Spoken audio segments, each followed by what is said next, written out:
Y finalmente vamos a ver los cálculos que se realizan para estimar la evaporación y la evapotranspiración. Cálculo de la evaporación, comenzamos con eso. Para el cálculo de la evaporación del agua usamos la siguiente fórmula. EB, que sería la evaporación, es igual a C. Vamos a ir definiendo cada expresión. La función que involucra el factor del viento, la presión barométrica, etc. Ya que mencionábamos antes los factores que influyen en la evaporación, evapotranspiración. Tenemos un coeficiente afuera. Por EW, tensión de vapor de la película de aire saturado contigua a la superficie evaporante, menos EA, que sería la tensión de vapor del aire. ¿Cómo se realiza la medición? Se realiza por medio de evaporímetros, que no son más que recipientes que se llenan de agua. De esta forma se observa que la diferencia del nivel de agua al cabo de un cierto intervalo de tiempo.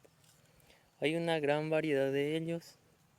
El Servicio Meteorológico Nacional utiliza el del tipo A. Normalmente los evaporímetros miden una evaporación mayor que la real. De ahí que se les aplica un coeficiente de reducción a las mediciones. Para el tipo A, utilizado por la SMN, es 0,7. Pasamos las fórmulas para calcular la evapotranspiración.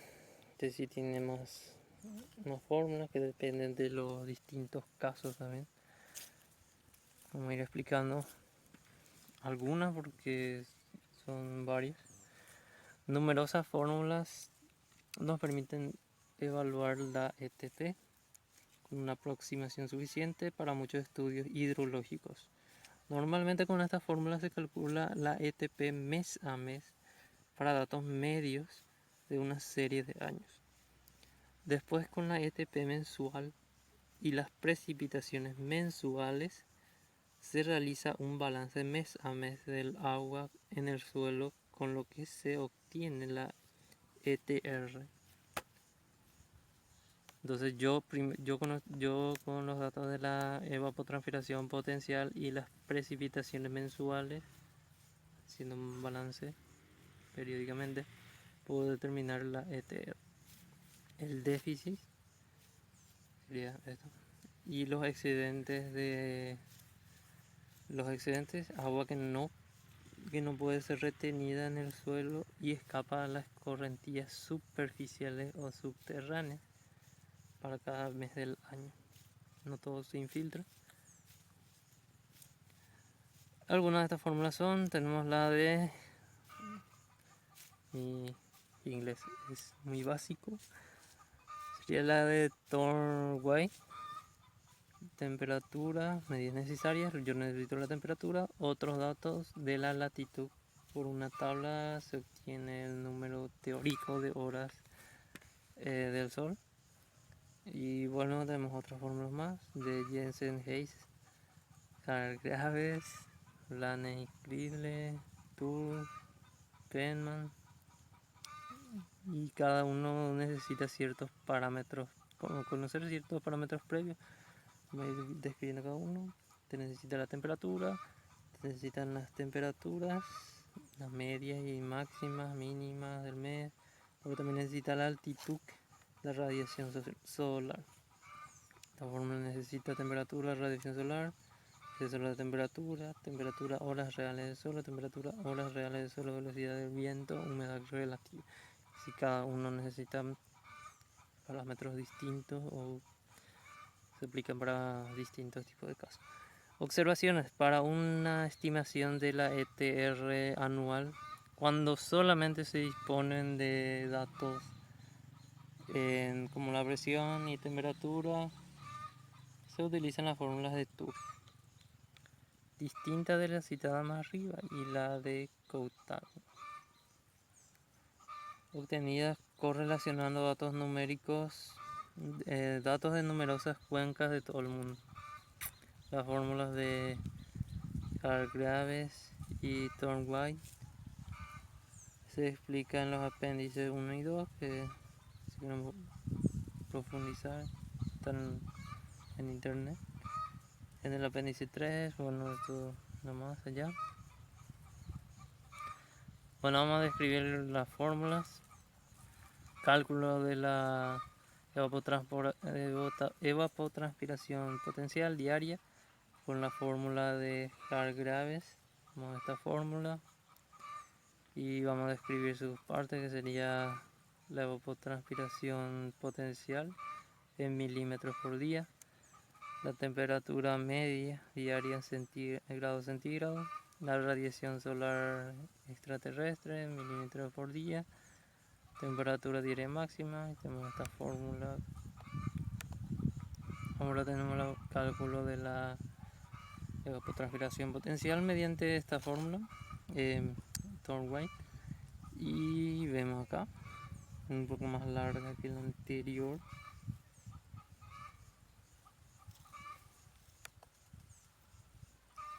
Tenemos la fórmula de Coutagne y Tour. Son estimaciones del déficit de escorrentía, es decir, la parte de la precipitación que no produce escorrentía. Si se trata de una cuenca cerrada, consideramos el balance hídrico a escala anual. El agua precipitada que no ha generado escorrentía debe haberse perdido por evapotranspiración. Dato importante. Tenemos la fórmula Coutagne y los parámetros que tenemos en cuenta son P, que sería precipitación en metros. Acá está. Si poner los datos P era la precipitación, yo creo que dije presión. Acá está P menos X por P2. P sería la precipitación en año, metros por año. X sería 1 sobre 0,8 más 0,14 T. T va a ser la temperatura media anual en grados centígrados. La fórmula solo es válida para valores de P en metros sobre año comprendidos entre estos valores. Fórmula de Turo. Tenemos esta fórmula, vamos a ver los parámetros otra vez. P, precipitación en milímetros por año.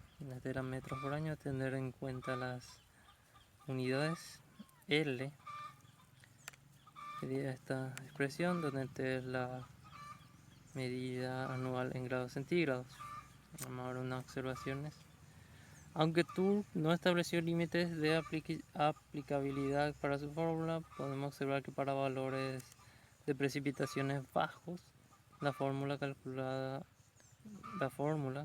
un valor de la ETR mayor a P, lo que es obviamente imposible, como va a haber más evaporación que la precipitación. Esto sucede aproximadamente cuando P es menor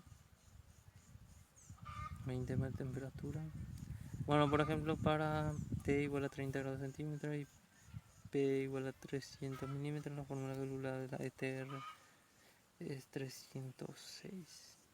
El rango de baja de precipitación en la fórmula se muestra no aplicable, es similar al establecido por Coutagne. Y así termina ya lo que sería a lo que queríamos llegar, que sería el cálculo de la evapotranspiración y la evaporación, que son fundamentales en el estudio del balance hídrico. Ya teníamos en la imagen del ciclo hidrológico, donde parte del agua se infiltra, parte del agua sufre las correntías superficiales, hay evapotranspiración y tenemos una serie de parámetros entonces que tenemos que tener en cuenta para el balance hídrico.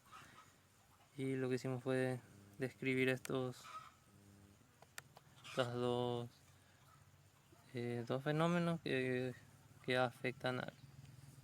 Y así concluimos así concluye la presentación.